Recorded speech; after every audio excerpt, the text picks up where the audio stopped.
Alrighty, I am live. I completely forgot to set up this stream earlier in the week. Normally, I set these up beforehand and announce that stream's going to be on, what the topic is, and I completely spaced it out. So I had to hurry up when I got home from work and post a couple of things quick, and hopefully somebody will show up. I got two people already, so I'm off to a flying start. What am I going to do for a topic? Well, that's even harder. I'm going to be doing a little bit of fabricating. I got to make some pieces and parts for my electrolysis tank. I was hoping to work on that over the weekend, but it rained all weekend, and trying to get anything done outside went out the window. I got 4.5 inches of rain over 2 days, and a lot of areas got 6 or 7 around here, so it pretty well poured all weekend. So didn't get that done, but like I said, I'll get a bunch of little fiddly parts all built up here tonight while I'm chatting with you, and I will be able to get that done. Thursday night, Friday, get it fired up, make the video, and I'll have the video up this weekend. I'm sure give it a test run. Like I said before, I'm going to use a stainless steel. Careful with my hard subjects. Yeah, I'm going to use stainless steel for the cathodes on it. Yeah, the cathodes. And you really shouldn't use it's always been said that you shouldn't use stainless steel in electrolysis because there's a chance of getting nickel in the solution and getting chromium, especially hexavalent chrome, which is pretty toxic and carcinogenic. But a lot of people have been using it, and some have been actively testing their solution to see if there's any metal contamination. And so far, they haven't found any. And I'm going to try it out for myself. I got to order up my test strips for nickel and chromium and hexavalent chrome, and keep track of the solution myself. And yeah, that's my foot down here. Uh, keep track of the solution myself, just to make sure. For the time being, I'm not going to recommend that you use stainless steel. The advantage of using stainless for the cathodes is because it doesn't build up rust like regular steel or plain iron would. Howdy, Raymond. And as those electrodes rust, they it gets less and less efficient, and every now and then you have to grind them clean. And I'll show that on the video on my other tank. But like I said, for the time being, I'm not going to recommend stainless steel until I know for sure myself that it's safe to use. And even so, I still wouldn't try and clean stainless in an electrolysis tank because of the uh, the way the current works. When you're using when you're cleaning iron in an electrolysis tank, it's basically reverse electroplating. Electroplating and electrolysis are very similar processes, but there's quite a few differences. They're not the same. When what you're doing with electroplating is you'll have an acid solution, usually an acid because you're dealing with metals, that dissolves anode bars into the solution, and electricity carries the metal from those bars through the solution and deposits it on other metal. With electrolysis, you're using the pan that you're trying to clean as the anode, and you're basically reverse plating, you're unplating more or less the item that you're trying to clean.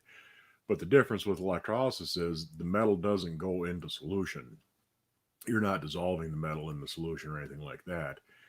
So you're just reducing the rust, chemically reducing it. You're unoxidizing the rust and physically cleaning it from the bubbles in the solution itself. So it's not destructive like the anode bars in an electroplating bath would be. But anyway, uh, I'm going to make a few little pieces and parts here while we chat.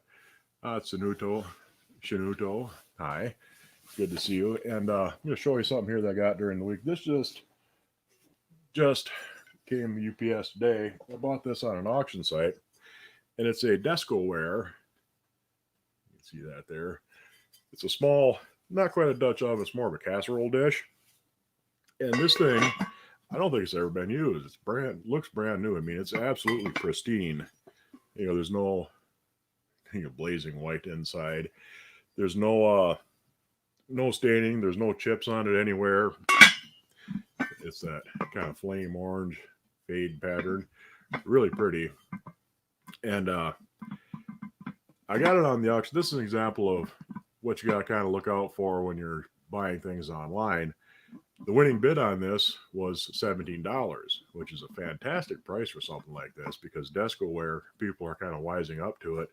It's really light. It's really beautiful stuff. But the price was $17, but it was also $17 shipping on it. So I actually paid, 34, it was almost 35 with tax. Call it 35 bucks. So I paid 35 bucks for this.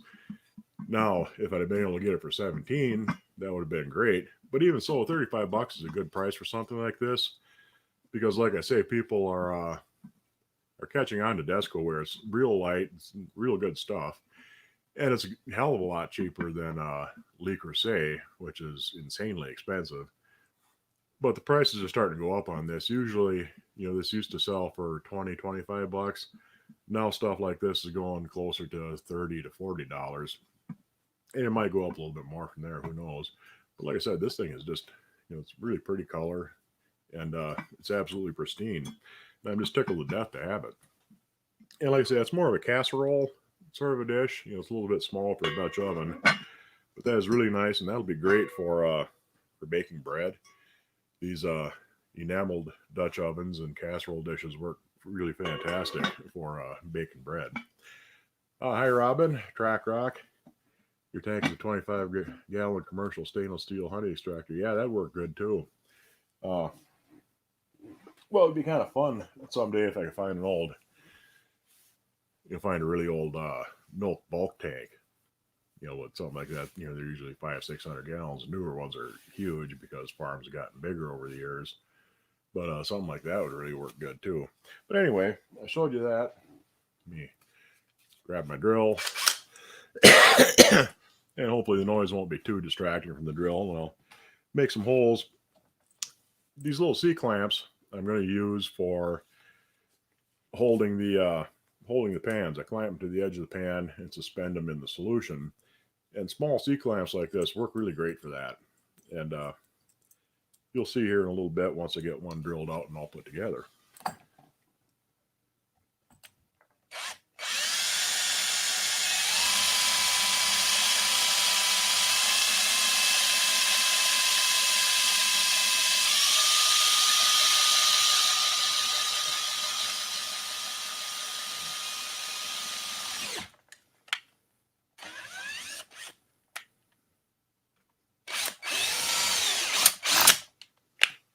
It's one of the nice things about hardwood floors. You can do silly things like drilling in the house, and all you gotta do is vacuum when you're done. But you got a whole board in that. Now I'm going to take a piece of, this is plumber's chain. You might have seen something like that in the back of your toilet between the arm and the flapper. It pulls up the flapper, and they call it plumber's chain. It's brass chain, and I've got some actually, where'd that file go? Right here. While I'm at it, this clamp is painted. So I'm going to knock that paint off the clamp itself so it gets good contact.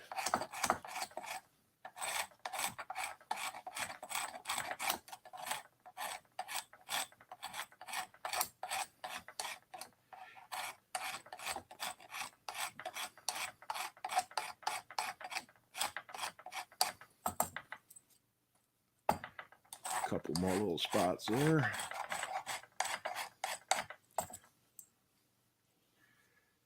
There we go. What are we making? We're making parts for an electrolysis tank. Got me some little screws, little machine screws, and nuts. And that better fit. Yeah, alrighty. Put the screw through the clamp.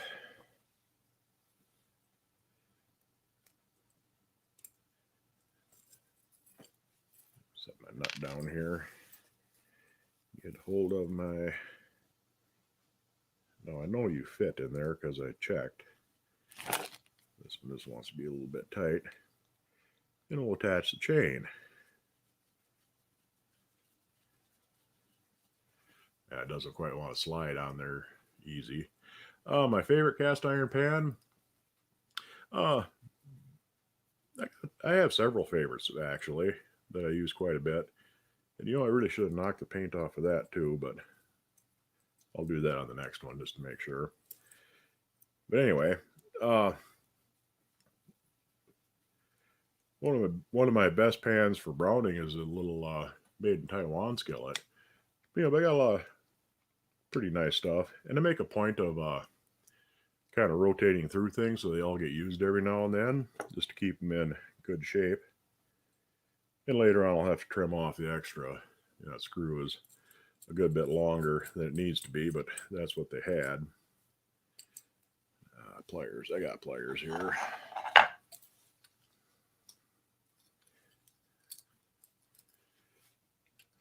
Ready?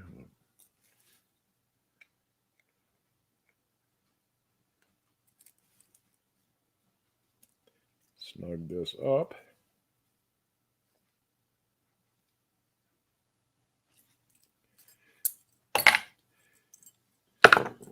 And there is the hanger for the pan in the electrolysis tank.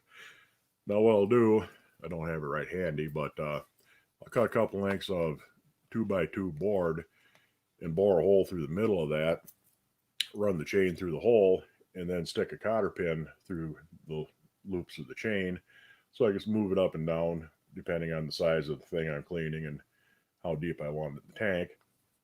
And then you just kind of loop the extra chain around and you attach a clamp to it, the lead from the charger.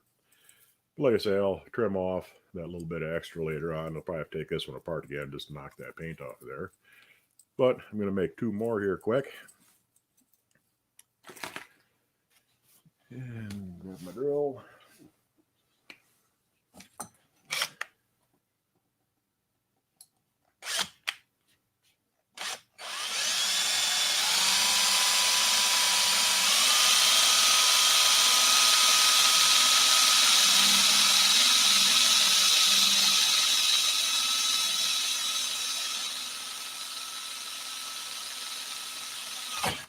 Oops.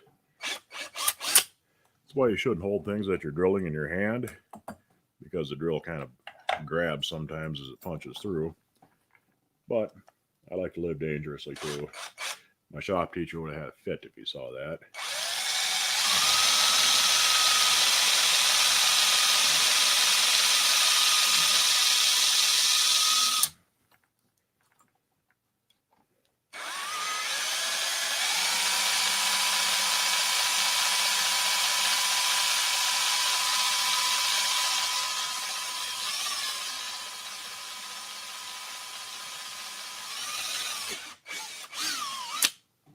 Alrighty.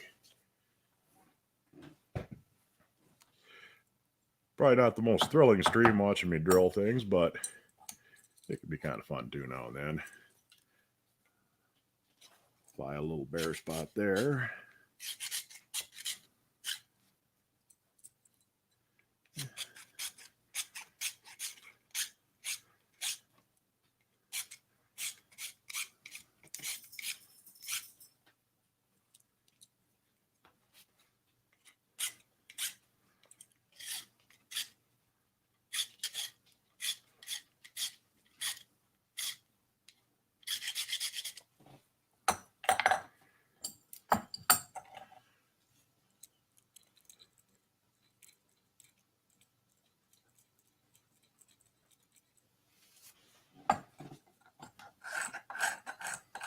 Yeah, I'll do that later. But another screw, another nut. We'll get that on there.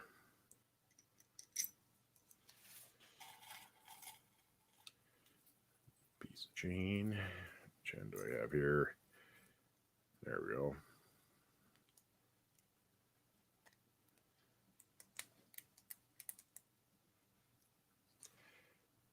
They're almost slid on there.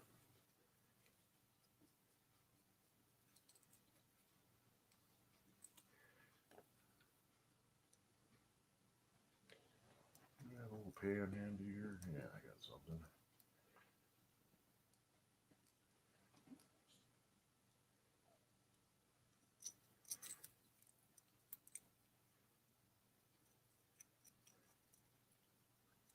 Now, what I'm going to use for the stainless electrodes, there was my file, are a couple of stock pots, stainless steel stock pots that I got at Goodwill. I'll show you them here as soon as I get this one put together.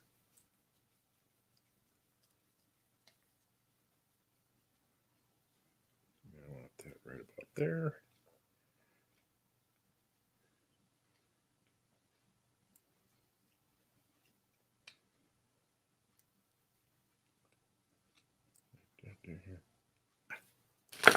There we go.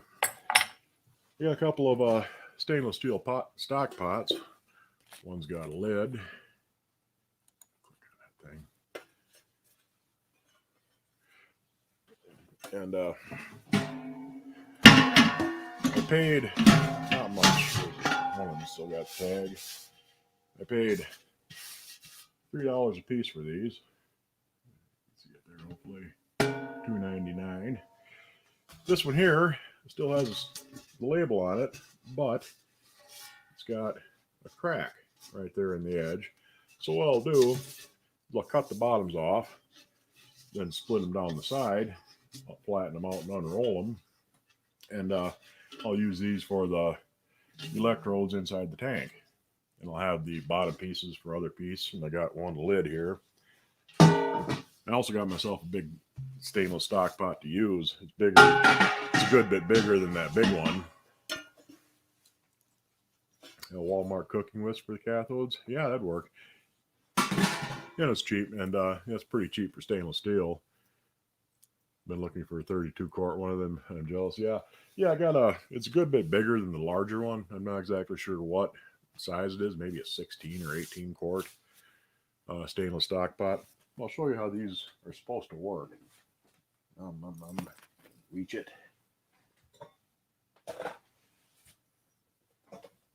get this out of my way. All kinds of junk. This here's I showed you one of these in an earlier video. These are stamped steel. They've been making these things since the 1850s, and a lot of people kind of collect them, and you usually find them pretty cheap in secondhand stores and antique shops. Really handy for cooking, and one of these days I'm going to get around to actually using it. But the idea behind the clamp is pretty simple. You just clamp it onto the edge of the item that you're trying to clean, snug it down. You don't have to get it super tight. You don't want to break anything, but you just excuse me. You just tighten her down a little bit, and then that hangs inside the bath like that. And like I said, I have a 2x2 with a hole in it, and just run the chain through the hole, and you can move it up and down and adjust it as need to. Works pretty slick. What made me choose that kind of stove to cook on? Actually, that was in an abandoned farm next to my uncle's place, and we used to have an old Monarch cook stove. And if I just wore out, I mean, the grates busted up in it and was pretty well useless. And we use that for extra heat in the winter and for cooking on. And we were looking for a new stove. And like I said, there was an abandoned farm next to my uncle's place. And that was sitting out in, it was the back of an old beer truck, actually, the box off a beer truck. And he got hold of the owner, and he said we could just go ahead and take the thing. So we brought it home and cleaned her up and used it. Used it for quite a while, and we took it out when I remodeled a kitchen years ago. It sat up in my shed for 15, 20 years or so, and last fall I brought it down. So it wasn't really a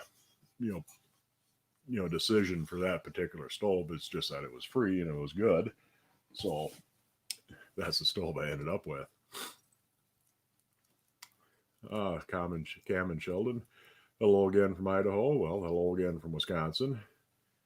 Missy LaPlante. Anyway, I'll make up some more of those later on. Something else I have to make is some jumper cables so I can connect up to the negative side of my charger and split it between two different pans at the same time. And I'll have to make some cables to connect up to the electrodes in the tank. And if these work out good, for now I'm just going to use clamps just to clip onto them. But if it works out good, I'll make a little more permanent connectors on the electrodes. I'll get some stainless steel bolts and some actual terminals for the wire. But I salvaged some wire from work. Talked to the electricians because they were tearing out a bunch of stuff. I got some fairly heavy stuff. I have some 6-gauge wire, 6-gauge stranded wire, and I got a whole bunch. And I really do mean a whole bunch of 8-gauge. And I think I'll use this little bit lighter 8-gauge wire for the to connect the electrodes together. And I'll use the heavier cable for splitting off to the two different items that I'm trying to clean.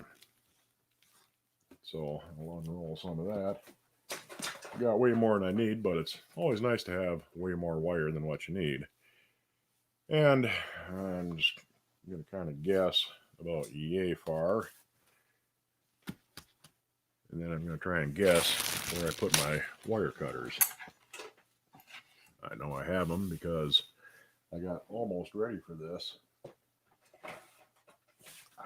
There we go. I left my big side cutters at work, but these will work with a little bit more force.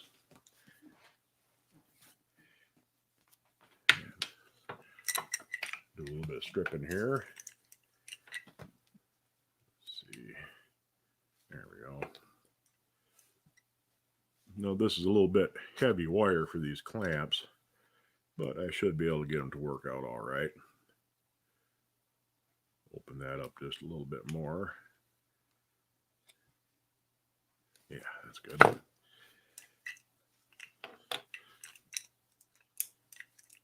Strip off a little bit of wire. And I need, how much do I need? About yay much.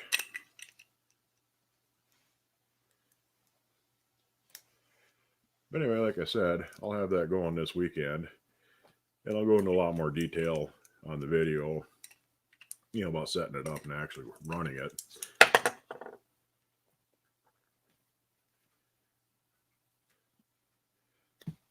There we go. A little bare wire. Yeah, I gotta poke that out a little bit more yet. Where'd my screwdriver go? I got too many things within arm's reach of me. Sometimes that's not always the best way to go about things.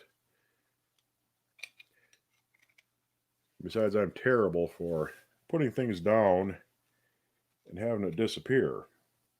Don't know why. And it's got to be within arm's reach of you because you just sat it down. Go to look for it again and it's utterly vanished. I don't know how many times I've done that working on things. You spend 10 minutes searching for the damn thing and finally find it within arm's reach of you, right in the obvious open. Just kind of push that into the holder where it goes. Give it a little twist. There, that'll hold. My pliers.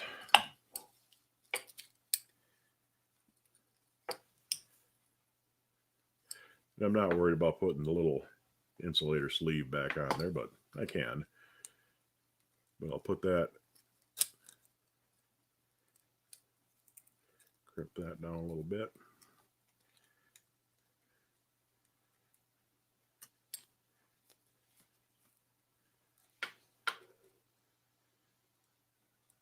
There we go.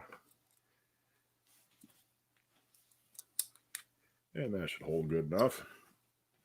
like I said, I can always rework these a little bit. I'll just slide that on there.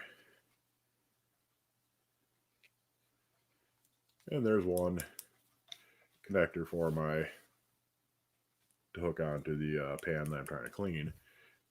And I'll probably end up soldering the two ends of these together. So I got one big solid thing to clamp onto with my lead from the battery charger. But I'll cut me another one here quick.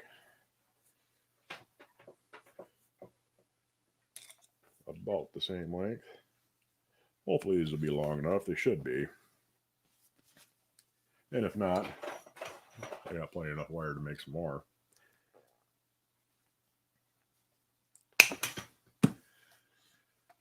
Damn dogs, yeah. I have actually have a dog run off with a screwdriver. Chewed up the handle on it was when my Mastiff was a puppy. I was out working on something, laid the screwdriver down next to me, and turn around, it's gone, and I look over a little farther, and there he is gnawing on the handle of it. Pretty much put paid to that screwdriver for using it again, because he's a big puppy at the time, and big puppies chew up big things really good.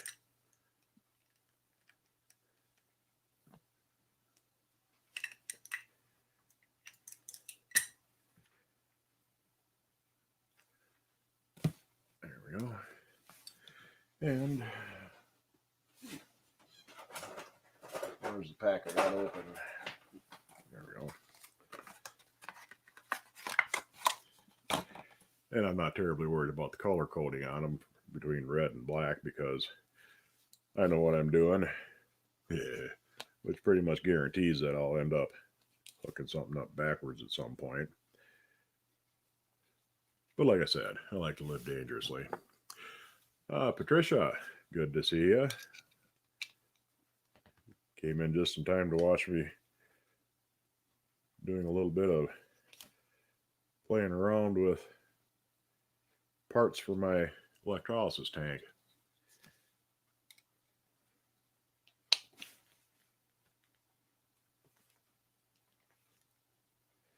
And maybe even watch me stab myself with a screwdriver if I keep doing this.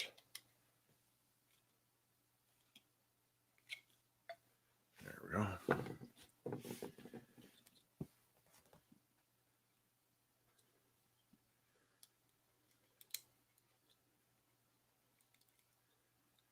Always got to be one stray strand that wants to give you a problem. Wants to go under instead of over, or over instead of under.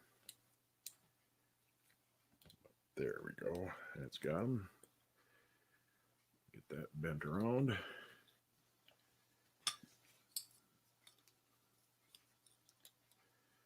Get that back where it belongs.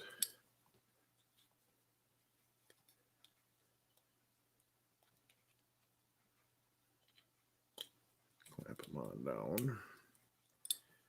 And get in there and crimp the inside down.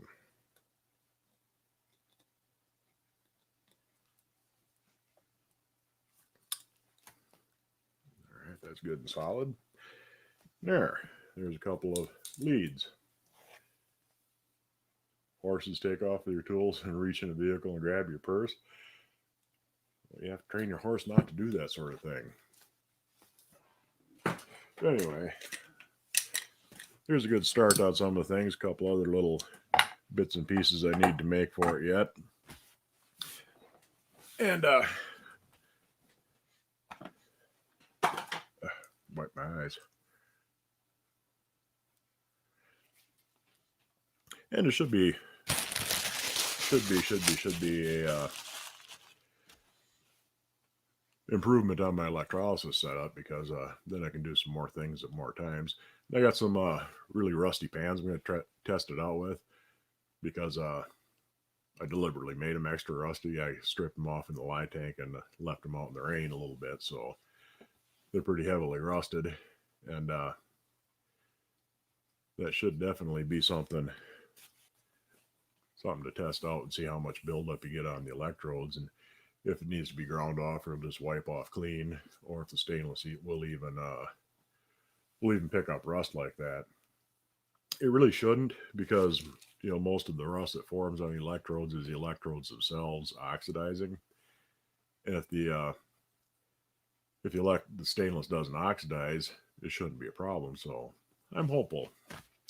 Like I say, I'm not really gonna absolutely recommend it until I've tested it out thoroughly myself and gotten the test strips. I've looked at a couple different spots that have them, and I've got to order them up here. Probably tomorrow night I'll get some time to sit down and shop around for the best deal on them. Because I don't want to do something that's gonna, especially not recommend doing something that's gonna create a toxic solution you gotta try and get rid of, and end up creating a environmental hazard just trying to clean a pan. But other than that, damn dogs. I think I'm all caught up on the chat here. Yeah, the commercial honey extractor. Yeah, I mean, I'm always coming across all kinds of odds and ends and scrap and junk at work, and never know what I might come up with. If I can find if the stainless steel turns out to be something that's really viable, I might definitely come up with a bigger stainless vessel to use. Either that, or you can always get big plastic stock tanks, 100-gallon, and really go to town if you got enough of a power supply. For something that, trying to run that many pans at the same time, I'd probably need to get another charger, because most of the DC power supplies that I've seen are 10 to 15 amp, and something like that. If you're running a whole bunch of stuff, you're going to need a lot more amperage than that. And I don't want to go with try to play around running it off a welder, because that'd be a little bit too much. Iona Farm, hi yourself. Heard somebody from Indiana. We have Idaho, North Dakota, Indiana, and here I am in Wisconsin. Yeah, so like I said, we'll play around with this and see how this does. It's a bigger what I'm using for a tank is a bigger tote. It's about a 25-gallon tote, I think. Maybe more than that, maybe 30. It's a good size. It's about twice the size of the one I got now anyway, so I can run more than one thing at a time in it, which would be handy, because I really got to catch up on my electrolysis. I haven't really been keeping up with it all that great working, because I usually get home fairly late, and I'll try and hook something up and let it run overnight and forget about the next morning, or forget to put something on before I go to bed. So it's been kind of hit and miss as far as things like that. But even so, if I can get two things in there at the same time and forget about those, I'll at least be that much farther ahead. And I'll still be able to use my old tank. I have a smaller battery charger, puts out 10 amp, which works, pretty good. It's just that for bigger items and for multiple items, the more power you can put through, because it's not so much the voltage is kind of immaterial. It's how many amps per unit of area you have. They call it current density. A small item on a 40 amp power supply will clean a lot faster than the big item on the same power, because there's a smaller surface area and there's more current over a smaller area. Brief explanation on a gate mark pan with numbers. I'm going through your video. I still feel like a stalker. Oh, by all means, just go ahead and stalk away. Gate mark pans with numbers. Usually that's pretty much all gate mark pans have on them is a size number. Sometimes they'll have an initial, but you don't usually see them that have any sort of a manufacturer's name or a maker's mark. You do sometimes, but most of the gate mark stuff wasn't marked beyond a size number. And that's typically what you find. Even some of the ones that do have a maker's mark on them, they've been out of business for over a century and nobody has any idea what the initials mean. I mean, CGT and Co. Could be pretty much anything. There are some that are known manufacturers. Then you can identify, definitely, definitely attribute a gate mark pan to a certain manufacturer, but that's really exceptional. It's usually a mystery as to who made them. But gate mark pans is the they call them gate mark because they have a scar on the bottom of the pan, and that was the opening in the mold where the iron was poured in. And it also let the air out. It's basically just one opening in the mold. So a lot of times you'll see kind of waviness and imperfections in the casting as you get closer to that gate mark. And up until about 1880 or so, that was the way. Excuse me. That was the way that pretty much all pans were made, and they were cast upside down. The bottom of the pan was up, and like I said, the air would try to escape through the same opening that the iron was going into, and when it was full, it would leave a strip of iron, and they usually just snap that off. Sometimes they grind it a little bit, and there's different widths and sizes, and kind of depends.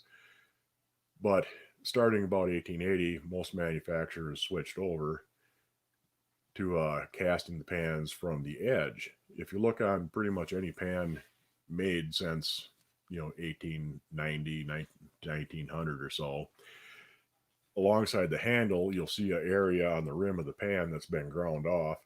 And usually on the opposite side, there's a smaller area that's been ground off. Those were the gates that the iron came into.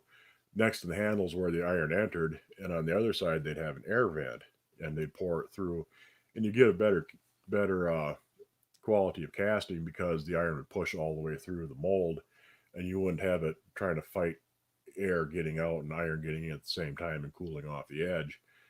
And it also allowed much easier to pour a bunch of pans at the same time. You can make a dozen molds, a dozen impressions in the same mold of the same pan, and connect them together with channels and pour 12 pans at one time. Where with pouring them from the bottom, it was a lot harder. You could really only pour one pan per mold at a time. So it was a lot more efficient. And kind of brings me to Morgan Freedom. You have a number 7 gate mark piece with an Erie Griswold ghost mark. That's a recast. There's quite a few of them floating around. Uh, Griswold and Wagner never had bottom gate mark pans. They're they were all poured from the edge. And anytime you see a Griswold or a Wagner skillet with a gate mark on the bottom, that somebody cast that pan using a Griswold or a Wagner pan as a pattern, and it still has the mark from the original pan, but it wasn't made by either Griswold or Wagner. And they're fairly collectible. A lot of them are good pans. Some are pretty rough. Kind of a backyard foundry kind of thing, but most of them are fairly decent. And they're not as valuable as a genuine Griswold pan would be. But a lot of people collect them just because it's kind of cool. People use using pans for patterns. Wapak did that a lot, especially early on in their history. They used a lot of Griswold, Erie, and some Wagnerware skillets for their patterns because it was a lot cheaper than making their own patterns. And they would just fill in the logos or grind them off. And a lot of times there's ghost marks of the original skillets on the back of a Wapak pan. So a lot of people, those are pretty cool. Uh, so the gate marks come first, but how do they get the numbers? The numbers are either in the pattern or they press them in the mold. If it's a raised number, that was probably something that they stamped in the mold. And if it's infused is their actual word for it. But if it's cut in, that's usually something that was cut right into the pattern because the pattern they use to make the mold to make the pan looks just like the finished product. Things that are one or round dog. You know, on a mold, the lettering would be reversed to be a mirror image, but on the pattern it'd be a positive image. It'd look just like the skillet. Has a little sand shift, but otherwise it's cooking beans as we speak. Yeah, like I said, a lot of those are perfectly good pans. Mark Blacklock kettle and Saturn. Oh, those are cool.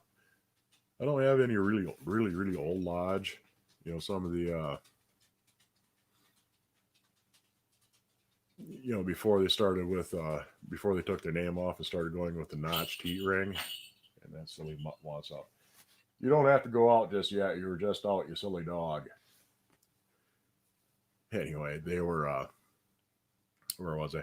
They had a raised number on the handle, and some of them had a kind of a arc word Lodge on them up until about. Well, hang on a second. I'm gonna let that idiot out. Otherwise, it keep bugging me until I do.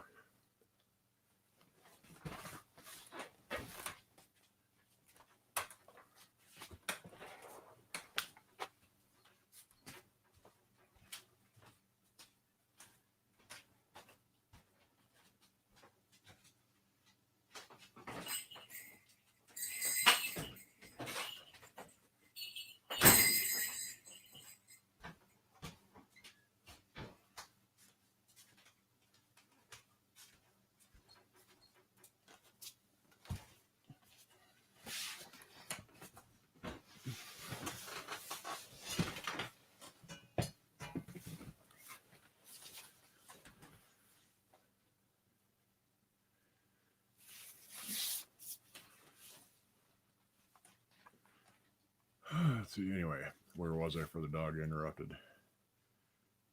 Oh, Blacklock pans. Yeah, Lodge put their name on it in the 20s up to about 1930. But before that, the Blacklock skillets, none of the Blacklock skillets are actually known for sure to be Blacklock.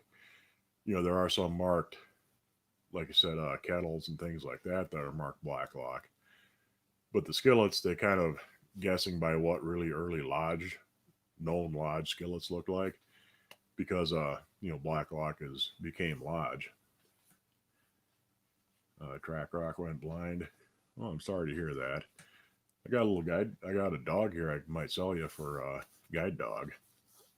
Because I can guarantee you in a few minutes he's going to start barking and yapping and want to come back in just because he's a nuisance. Looking forward to the electrolysis stream. The electrolysis, actually building the tank and testing it out. That'll be a regular video instead of a live stream, because it takes a while for the take a few. I usually let them run overnight, and that seems to work pretty good. But you can let them run 2 or 3 days if you have to, however long it takes for it to come clean. And especially if you're using a smaller charger, something 8 or 10, 12 amp like that, that'll take a good bit longer than just than something more powerful. I had some water here. There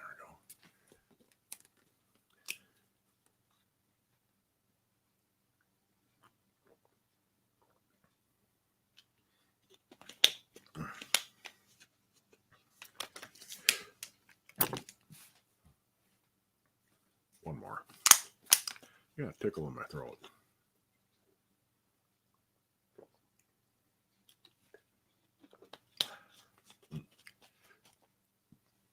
That's better.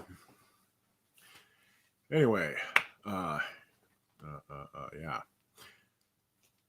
Scratch my eyes a little bit here too while I'm at it. But I got the all my things sent out for prizes that I gave away. I gave away some stuff over on the Facebook members page. I've had quite a few people that want to join the page, but you got to be a channel member here on YouTube to be allowed on the page over there.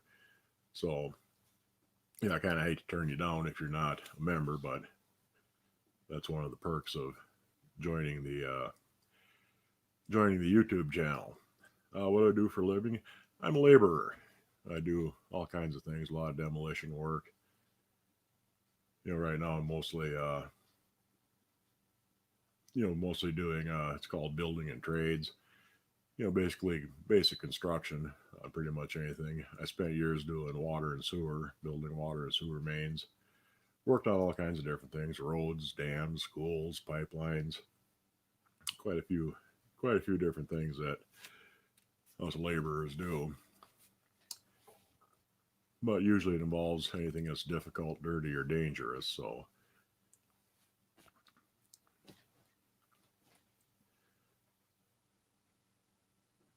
let's see here. Ship back.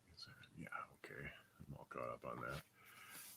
But yeah, and the nice thing about it is when you're doing hard work. Yeah, it can be brutal at times working in the hot sun, lifting heavy things. But you can get a lot of salvage stuff. I mean, most of the doors inside the house came out of a school that I was remodeling, and there's always bits and pieces of salvage. Like I say, that wire there, that's stuff that the electricians tore out and replaced. Did their rewiring, so there's bits and pieces left over. You probably couldn't wander off with 500 pounds of scrap wire and sell it for copper, but getting a little bit like that, that's no big deal. I got a couple of really nice heavy duty pallets yesterday, so I'm gonna have something finally to pile my bits and pieces of iron on, which is something else I got mostly from work too. After the campfire will all be rich. Aluminum pans on a campfire will melt into a puddle. Yeah, they don't hold up real good over a real hot campfire. But of course, you can always sift through the ashes and pick up little melted gobs of aluminum, reuse it for something, or sell it for scrap. Scrap metal prices have come back up finally. There was complaints about so many shortages of aluminum cans and things like that, and yeah, there's that silly mutt yapping outside, and he won't stop until I let him back in. So I'll let him bark a couple more times, and I'll let him in. But for a long time, even though it's supposed to be an aluminum shortage, aluminum scrap prices were way, way down, which is, you know, kind of unusual. I mean, so it wasn't really a shortage of aluminum itself. It was just manufacturing and supply chain problems. Yeah, you learn a lot of different things. Working construction, pretty much any construction trade, you're going to pick up every other trade that you're working around to some degree. Just helping out and watching other people do their thing. And asking questions if you want to know how somebody works, or know how something works. Just ask the guy that's doing it, and most will be happy to explain it to you. Yeah, scrap was in the gutter for quite a while, but yeah, it's starting to bounce back up now. Bell Gray Cats. Well, hello, Bell. You won't be a newbie for terribly long. You pick up things pretty quickly. And I try and, probably not a whole lot of information on cast iron on this stream tonight, but I usually try and share something useful with everybody. And like I said, I'm going to do that electrolysis video this weekend. I got to get into making a few more videos, where I can, spend some time explaining things and do things over time rather than just, a live stream, because a live stream can kind of limit you, as far as how far away from my computer I can get, because I don't have a smartphone that I could stream right from the phone. Yeah, a lot of cast iron went into scrap drives of World War II, World War One too. A lot of stuff from that era got scrapped. And a lot of it got junked in the 60s and 70s when everybody was starting to get into Teflon and aluminum, things like that, because it was a lot lighter, nonstick, and all that. So a lot of old cast iron just got tossed then. Make a video with my new gas stove. Yeah, you can still see it sitting there. I got to get, this is one of the gas orifices out of it. You can't see the hole in there because it's fairly small. But I'm pretty sure that was set up for natural gas. The orifice for a natural gas has a good bit bigger hole than for propane. And I found a guy here locally. He's an old appliance repair guy, works out of his house, and he says, yeah, he's probably got something that'll work for it. But the problem is he went on vacation for 3 weeks. He should be back this weekend. So maybe next week I'll be able to get a hold of him and get something set up. Because it's going to have to be just kind of a, match them up and figure out what you got. Because most newer stoves, you can get a conversion kit to convert back and forth between propane and natural gas, but it just goes, it's just a set of orifices for a certain make and model. Where with these are, I got to figure out what size they are, what size I need, find the ones that are the right size with the right threads. You can find them online, but there's no way of knowing exactly what I'm going to need until I try it out. And the thing is, most of the orifices are fairly cheap. They're 4 or 5. Some are $7 for really expensive ones. But everywhere I found, it's $10 to $15 for shipping. So if you want to get just one to try out, you're going to spend $25 to get the damn thing here, and it might not be the right one. So if I can order all 3 of them and just pay shipping for one, that wouldn't be so bad. But it gets kind of prohibitively expensive to try and experiment around and monkey around and test fit and try it out. But like I say, once he gets back from vacation and we get something lined up, I should be able to get that tuned up good. And yeah, I will do something cooking on that.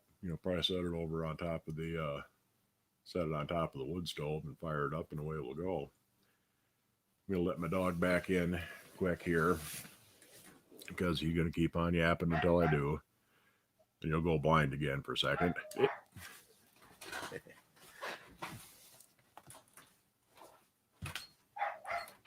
Bark, bark, bark, bark, bark, bark, bark.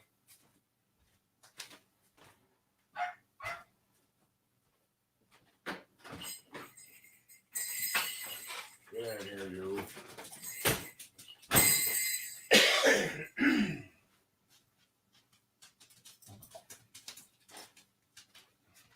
No, you don't need a treat.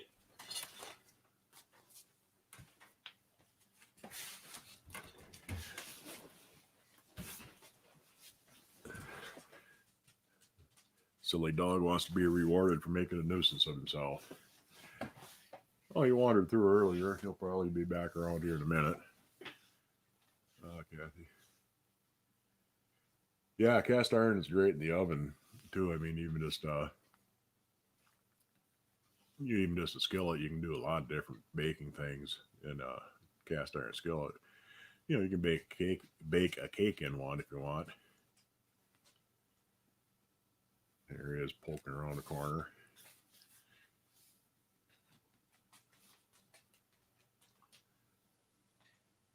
Yeah, you can't get around here and get underfoot because I got stuff in the way. He usually ends up crawling under my feet and making a nuisance of himself there because every time I move, I got a dog in the way. But I don't let my Mastiff in until later on, until after the stream, because he's a bit more of a pain. Got a 175-pound dog trying to crawl in your lap while you're on a live stream. Yeah, it's not really. Might make for good entertainment for you guys, but it's kind of a pain for me. There were a number of Griswold 14s used. See them for $2 for around the house. The really big pans, a lot of them were for commercial use, and but on a flat top stove, if you have a flat top gas stove like a commercial stove or a wood cook stove like that, they're really great because the entire bottom of the pan will get heated up. Where if you put them on a gas burner or an electric stove, you only got a small area like that heats up in the middle, and you got to heat them really slow to heat them all the way through, or you can preheat them in the oven too.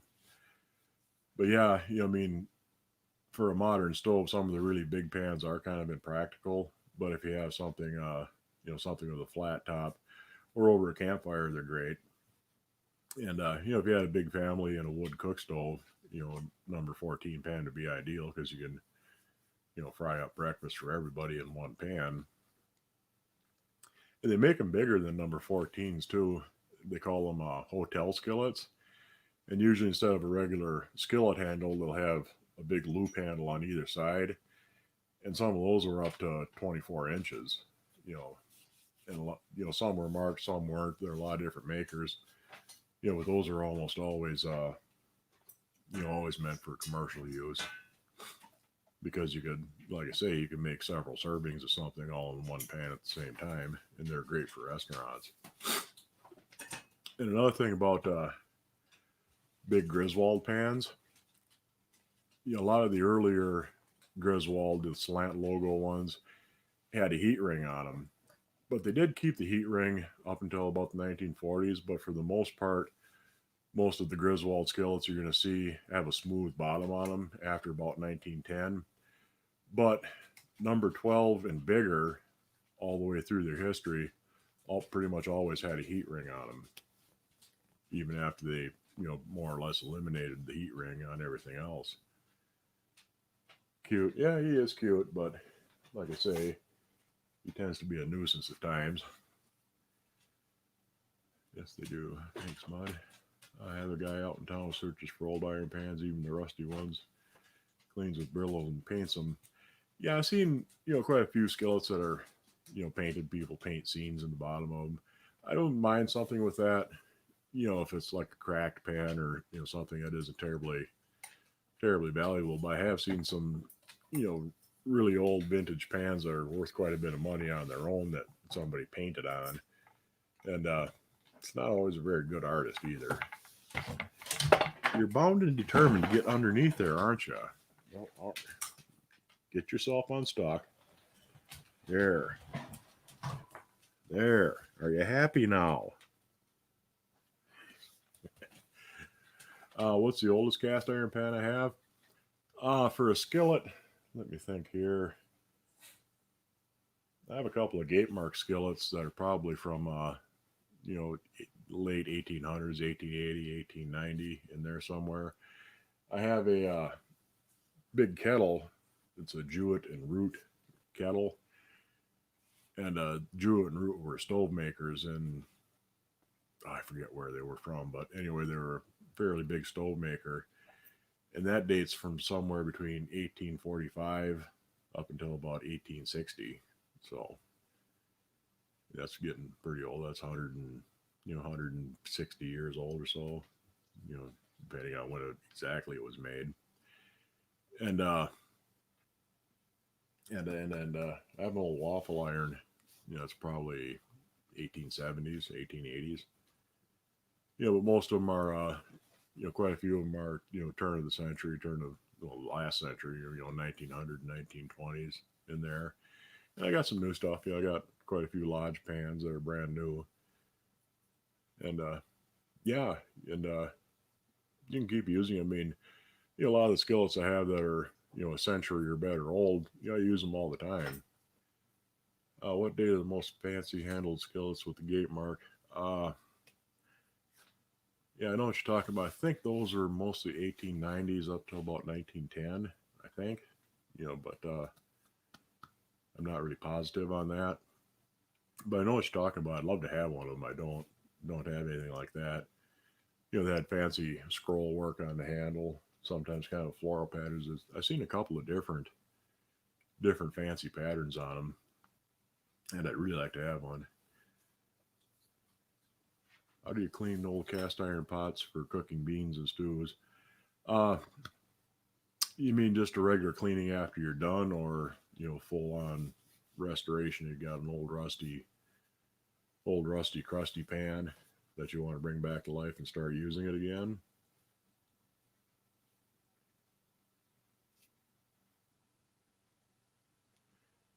$55 for a 12-inch small logo Griswold in good shape. Yeah, it is kind of. The price on a lot of Griswold stuff has gone up quite a bit in the last couple of years. And, normally a 12-inch small logo skillet like that would go 40 to $50. But I've seen, a lot of small logo stuff going for 50, 60, $70 where it really shouldn't. Every once in a while, people just go nuts on an auction and bid something up way more than it's worth. Especially the large logo and slant logo. Slant logo Griswolds are pretty spendy nowadays. With some of the large logo stuff, it's fairly common. Like a number eight. A number eight skillet is, they're not rare, but I've seen people bid up to $150 for a large logo Griswold skillet that should really sell for 60, 70, maybe 75. So yeah, I would say it's overpriced. I would have passed by on it, but it's hard to say exactly what prices are already doing. The demand is really kicked up, and it's hard to say where prices are going to find it settle down. And you get a lot of people that don't really know what they're looking at. They recognize the name and figure, yeah, it's worth a lot of money. Especially something on eBay where they hype it up, rare vintage, rare vintage antique, and do a little salesman job on it, and end up paying more than it's really worth. But like I say, if people are paying that much for it, it kind of eventually gets to be worth that much too. Let's see. But yeah, I would have walked on something like that too. Yeah, it's a bit much. Do I use all my pans? Yeah, I use pretty much all of them. I kind of make a point of rotating through them because I can't use every pan every night. But yeah, make sure and use them so that they stay in good shape once you get them restored. Kathy, how do back to cleaning your cast iron pot or rusty one? Uh, there's a lot of different ways of doing it. You can use electrolysis, like we were talking about earlier, or if you don't want to mess around with that, uh, first thing you would do is spray it down with oven cleaner, Easy Off or a store brand heavy duty oven cleaner. Put it in a big plastic bag and let it soak for a couple of days and scrub it off. And that'll remove any old seasoning, any buildup, carbonized residue and things like that. Then once you got that cleaned, uh, put it in a container with a 50-50 vinegar and water solution and let it soak for a few hours and scrub it and see how it's doing. Soak it for a few more hours. Just keep soaking and scrubbing it in a vinegar solution, and that'll take the rust off. And then you can reseason it from there. Lucked I'll find out. Not that fancy, just outline strips, but gate mark. Yeah, those are. The handle kind of comes up from the rim of the pan a little bit and then flattens out. Terry.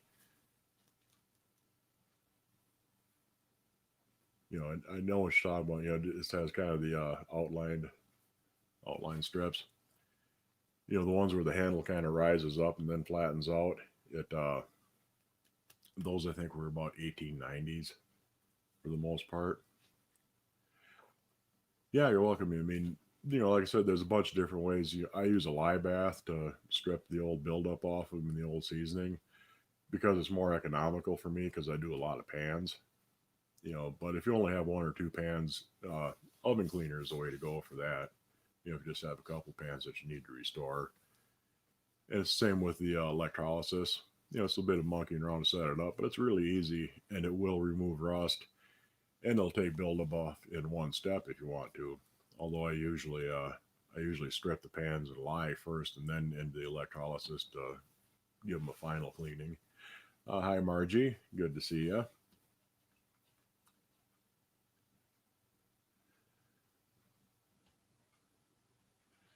Yeah, I love your especially the cook stove ones. Yeah, I'll be starting that up again once the weather starts turning cold because, it's 90 degrees out and 95% humidity. I'm probably not going to fire up the wood stove in the house.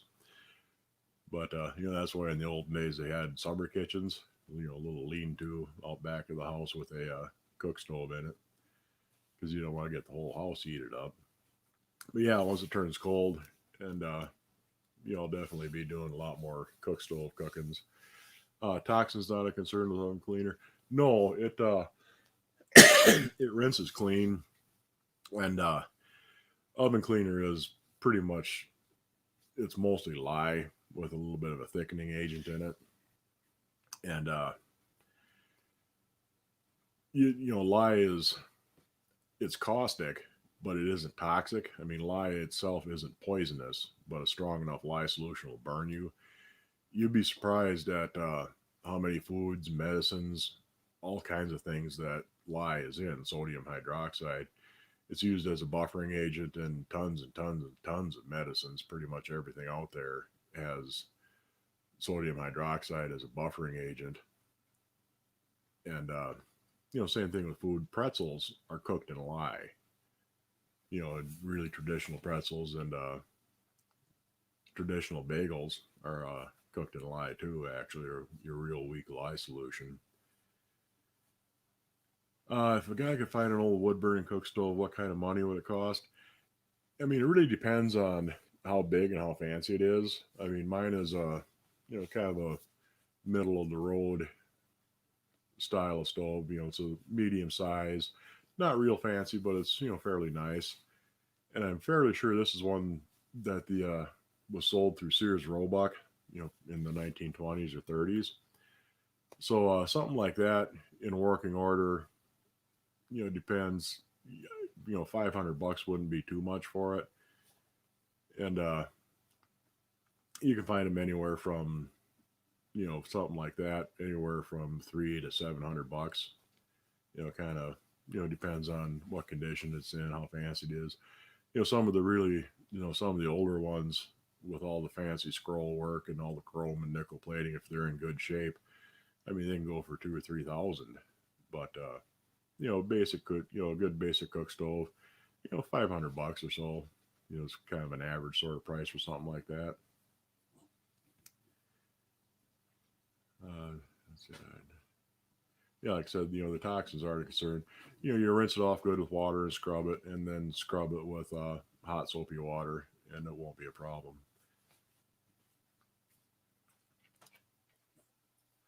Yes, I have canned on the cook stove. I did some. I canned up some sauerkraut with a water bath canner, and then I pressure canned some beans on it too. So you can pressure can on a cook stove too. You have to have a canner that has a jiggler weight. It's called a weighted gauge, where the weight itself regulates the pressure, because you're not going to be able to get the kind of fine control you need to use one that you have to run it with a gauge. Canning mix of ground beef and brown pork, browned it up in a 15-inch cast iron skillet. Oh, good deal.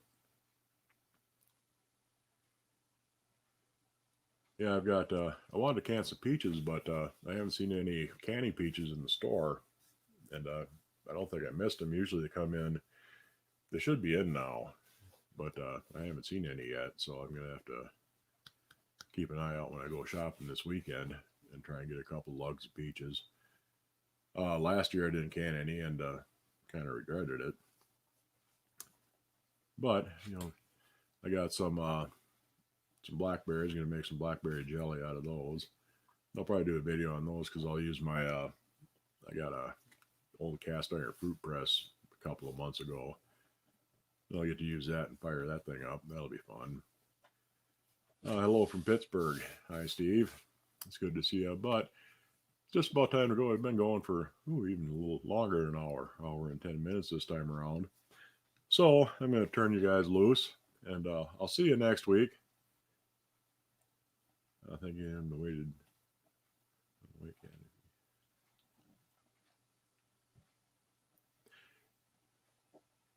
Yeah, you know, one of my videos that's fairly popular is Presto pressure canners for beginners. You know, beginner's guide to Presto canners, and you know, that uses a dial gauge, and the weight for it is for 15 pounds. Well, around here I need about 11, so well, 10 actually. But yeah, you know, on the cook stove you have to have something where the weight will regulate the pressure rather than keeping an eye on the gauge and adjusting the temperature. But other than that, it can be done. Blackberry vinegar sounds really good. Anyway, yeah, if you like what I do, go ahead and subscribe to my channel. Join the channel if you feel so inclined. We have a members only Facebook page, and if you join, you get to see the videos that I make a couple of days early, which is nice.